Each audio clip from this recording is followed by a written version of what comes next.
Hello everyone, কেমন আছো তোমরা সবাই? আশা করছি সবাই ভালো আছো আর আমিও ভালো আছি। বাট আজকের সকালটা একদমই ভালো যায়নি। আর কেন ভালো যায়নি তাও তোমাদের সাথে শেয়ার করব। কারণ আজকে সকাল সকাল দেবাংশ খাট থেকে পড়ে গেছে, বিছানা থেকে ঘুমিয়েছিল, ঘুমের মধ্যেই পড়ে গেছে সকালবেলা। আর ঘুম থেকে উঠে দেখি ও নিচে পড়ে আছে। খুব মানে সকালটা এত বাজে যাবে ভাবতে পারিনি আজকে। তো অনেক দিন পরে তোমাদের সাথে আবার ব্লগ শেয়ার করছি। আশা করছি ভালো লাগবে পুরো ব্লগটা। তো তোমরা পাশে থেকো আর দেখতে থাকো। আর এখন দেবাংশকে নিয়ে যাব ডাক্তারের কাছে, তার জন্য রেডি হয়ে গেলাম। আর রেডি হয়েছি, ডাক্তারের কাছে যাব, আজকে কিছু কাজ আছে। তো ডাক্তার কাছে যাব, তারপরে যাব একটু ব্যাংকেও কাজ আছে, তারপরে যাব একটা নিমন্ত্রণও আছে। তো তার জন্য একবার রেডি হয়ে গেলাম। তো কেমন লাগছে অবশ্যই জানিও। কানে দিইনি এখনও, কানে দেবো, গলারও দিইনি। দেখো জাস্ট চুলটা বেঁধেছি আর ড্রেসটা পরেছি।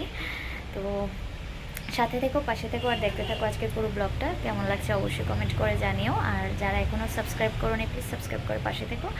আর যারা ফেসবুক পেজ থেকে দেখছো তারাও আমার পেজটাকে ফলো করে পাশে থেকো। তো পাশে থেকো আর দেখতে থাকো পুরো ব্লগটা।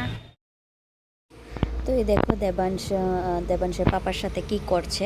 অ্যাকচুয়ালি আমরা হোমিওপ্যাথিক ডাক্তারের কাছে গিয়েছিলাম আমাদের বাড়ির কাছেই। তো ওইখানে গিয়ে দেখি ডাক্তার নাকি বাড়িতে চলে গেছে। তো তার জন্য আমরা ডাক্তারের বাড়িতে চলে আসলাম ওষুধ নিতে। আর ও দেখো কি করছে। আর এই যে এইখানে ডাক্তার বসে ডাক্তারের বাড়িতে। আর আমি হোমিওপ্যাথিক ডাক্তারটাই দেখাই, অ্যালোপ্যাথিকটা আমি অ্যাভয়েড করি, কারণ বাচ্চাদের যত হোমিওপ্যাথিক ওষুধ খাওয়ানো যায় ততটাই ভালো। আর ও যেহেতু খাট থেকে পড়ে গিয়েছে তার জন্য আমি হোমিওপ্যাথিকটাই খাওয়াবো, তার জন্য ওই ডাক্তারের কাছে গিয়েছিলাম। আর তারপরে গিয়েছিলাম হচ্ছে ব্যাংকে। তো ওইখানের কোনো ক্লিপ আমি নিইনি।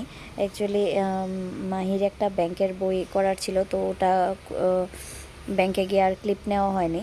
ওকে নিয়ে, দুজনকে নিয়ে আর ভিডিও করা যায় না অ্যাকচুয়ালি। তো তারপর ব্যাংক থেকে কাজটা সেরে তখন বাজে হচ্ছে দুটা না, অ্যাকচুয়ালি 3টার উপরে বাজে। তো আমরা একটা নেমন্তন্ন খেতে যাব বলেইছিলাম আগে তোমাদেরকে। তো তার জন্য একটা কাপড় কিনতে এসেছিলাম। তো এই দেখো আমাদের কাপড় চোপড় কেনা শেষ। তো আমরা এখন চলে যাচ্ছি, মানে যার বাড়িতে যাব, অ্যাকচুয়ালি আমার মামার বাড়িতে যাব। আর ওইখানেই নিমন্ত্রণ আছে। তো এই দেখো আমি মামার ঘরে এসে পড়েছি, মামার বাড়িতে, আর বসে আছি। আর এই যে বলছিলাম নিমন্ত্রণ খেতে যাব, তো এসে পড়লাম আর বসেও পড়লাম খেতে। অনেকটা লেটও হয়ে গেছে এখন। যখন খেতে বসেছিলাম তখন 4টা বাজে। তো খেতে বসেছি। আর এই দেখো, আর প্রচণ্ড গরমও ছিল ওই দিন, মানে এতগুলা কাজ সেরে নেমন্তন্ন খেতে এসে অবস্থাটাই খারাপ। আর এই দেখো, ওর জন্য কিছু দিতে পারি না অ্যাকচুয়ালি। এই গলার ধরে টানাটানি করবে, কানে ধরে টানাটানি করবে, তার জন্য কিছু দিতে পারি না। এই দেখো। আর তারপরে খেয়ে আবার এসে বসলাম মামার ঘরে।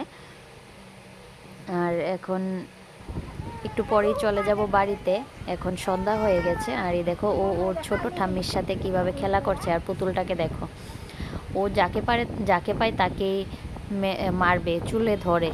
আর দেখো পুতুলটা তো চুল নেই তার জন্য। তো তারপর খাওয়া দাওয়া শেষ করে ওখান থেকে চলে আসলাম। আর এখন বাজে হচ্ছে রাত্র 11:30। তো আমরা জোম্যাটো থেকে কিছু খাবার অর্ডার করেছিলাম, বিরিয়ানি আর মোগলাই। তো সেটাই চলে এসেছে। তো এবার খেয়ে ঘুমিয়ে যাব। তো আজকের ব্লগটা এখানেই শেষ করছি।